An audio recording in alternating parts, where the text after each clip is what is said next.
Hi, I am Mrs. Beeman. Some of you guys recognize me from last year when your kid was in APES, but this is IB Biology. It is a dual enrolled course, higher level and standard level. I teach it to the higher level because I figure your kid can never be too smart.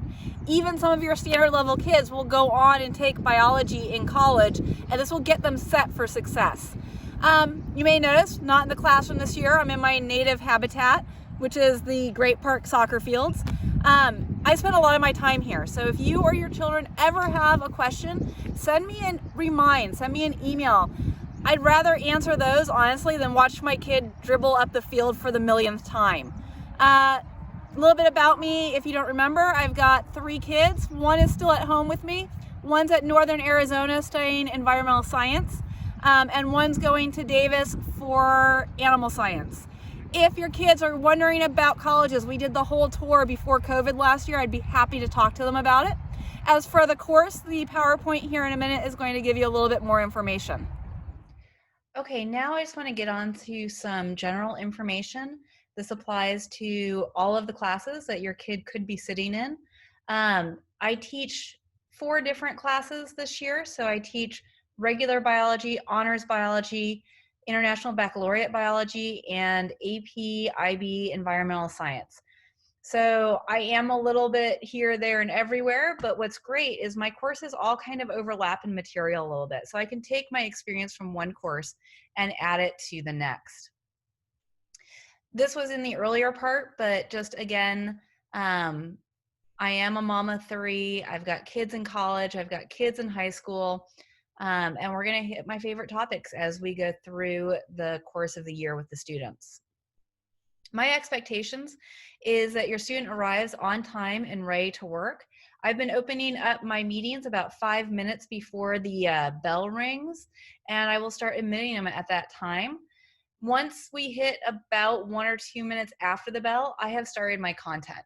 I tend not to talk very long, 15 minutes at most, maybe 20, where we go over what the previous night's homework was, and I give a little intro to what the coursework for the day is. So my Zoom meetings are not long, and if your student is 10 minutes, 15, 30 minutes late to the Zoom, chances are they will have missed that Zoom. I am always available by remind or by email, and if we need to, we can reopen a Zoom. But my goal is to, just like in my classroom, do a little introduction and then turn them loose to practice what the information is. The other good thing about this setup is that my classes are designed that if your student is absent for any reason, they can do all of the work that they need to do asynchronously. So even the intro that I will do for a unit, there is often an intro video attached to that assignment that they can watch and get the information that the students in the Zoom would get. Now, I'm not saying I don't want them in my Zoom. I really do need them there at the beginning because I'm going to clarify any misconceptions, any commonly missed answers on a homework assignment. And I really do want to connect with your student and talk to them. But if they do miss, it's not the end of the world. Your student needs to take the initiative to ask if they are confused about anything, if they missed a class period. I have 6 classes this year, so I've got around 200, 210 students. So with this being asynchronous and kids not turning on their cameras when we are in Zoom, it's really hard for me to know whether or not your particular student was there and actively engaged unless they take initiative for their own learning at this point.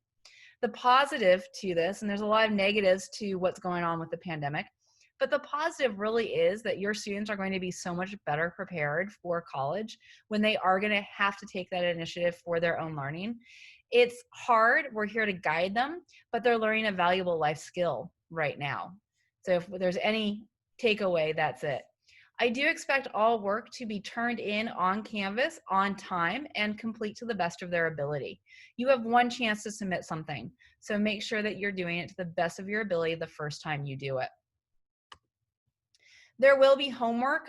So I see your student for about 3.5 hours a week right now while we're distance learning. When we go to in-person, that schedule hasn't been released at the date of my filming of this, and that's September 2nd.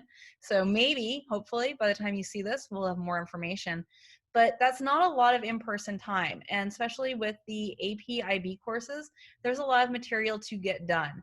And so expect your student to have work outside of class hours.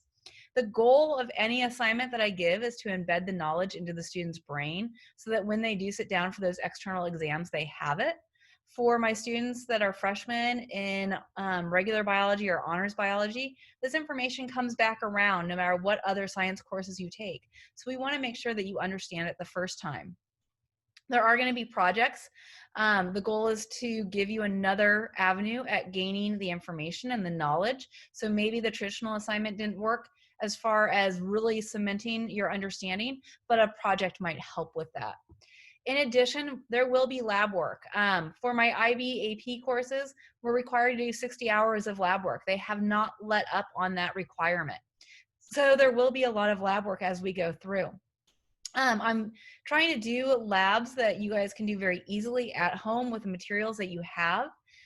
Please note that if any time you don't have the materials or you don't feel comfortable doing the lab at home, to please communicate with me and we'll either get you the materials you need if that's a stumbling block, or you'll get an alternative assignment. My goal is not to have you in front of the computer for every single one of your labs and have them all virtual. I want you getting hands-on. Science is fun because it's hands-on. Tests and quizzes, of course, there'll be those as well. I encourage you to really try and use your knowledge that you've gained and not try and rely on Google, not try and rely on your notes, not try and rely on your book. Again, my AP IB students, you're not going to have that access when you sit down to take the external exam. So yes, you could probably artificially inflate your grade by using aids as you take your test, but it's not going to help you in the long run when you're actually trying to get that college credit. You want to make sure that you study. And when you study your lecture notes, study your reading guides and study guides, study your labs, because that hands-on material will come back around. And make sure you know the vocabulary. It's been said that in a science class, you learn more new words than you do in a first-year foreign language class. So make sure that you do study that vocab. I'm always willing to answer any questions that you have. Usually I have students hang back if they've got questions after I release people to do their daily work. You can either do that, or you can hit me up by Remind, which is like a text messaging service, or by email. I am very conducive to answering students' questions. I don't want anyone to sit at home and be confused. So any way and anytime I can answer you, I will. Grades are online, and they're online in two places. One is Aries. Aries is actually the slowest place to look at your grades. The more accurate is Canvas. Everything is on our Canvas website this year, and it is updated on Canvas. I grade on Canvas, and the grade immediately goes in as soon as I hit submit for that student. And so there is a way that you can follow your kids on Canvas. If you watch this video here, it allows you to set up an observer account for your student, which means you can go in and see the weekly agendas. You can go in and see your students' grades. You can go in and see the assignments that are due. This is a really great tool, and I highly recommend that you do it. My email is there. I do answer questions by email constantly. And obviously I'm not at school, so I don't have a phone. And then, you know, if you got some time, there's some really fun videos that you can watch. ASAP Science did a whole thing on does your college choice matter, as you've got seniors that are looking to apply to college. I think this year applying to college is going to be really hard.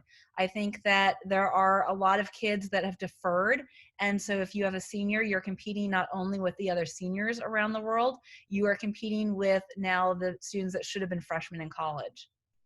And then this one's fun as well. If you've got a kid that's a gamer, is there an actual benefit to gaming? If at any time you have any questions, please reach out to me. Otherwise, have a great night.